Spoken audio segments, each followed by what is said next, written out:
मिस्र ने गाजा जंगबंदी मुआहदे को बहाल करने के मकसद से इजराइल और हमास के सामने एक नई तजवीज़ की पेशकश की है। समाचार एजेंसी के मुताबिक नाम न बताने की शर्त पर सोर्सेज ने बताया कि मिस्र ने इतवार के रोज दोनों मालिक को जंग खत्म करने और शुरुआती जंगबंदी मुआहदे के दूसरे फेज पर बातचीत फिर से शुरू करने के लिए एक तजवीज़ भेजी है। ज़राए के मुताबिक नई तजवीज़ के मुताबिक हमास एक इजरायली अमेरिकी सैनिक समेत 5 जिंदा इजरायली बंधकों को रिहा करेगा। बदले में 40 दिनों के लिए जंग बंदी होगी, जिसके दूसरे फेज की बातचीत की राह मजबूत होगी।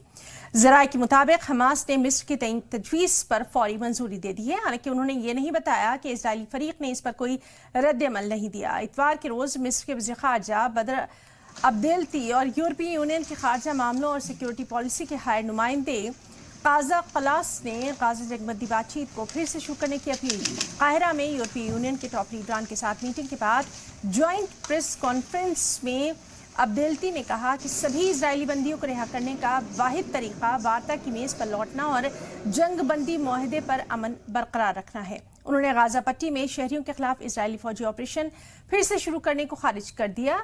अब्देलती ने 19 जनवरी को अमल में आई गाजा जंगबंदी के दूसरे फेज की तरफ तेजी से आगे बढ़ने की जरूरत पर भी जोर दिया।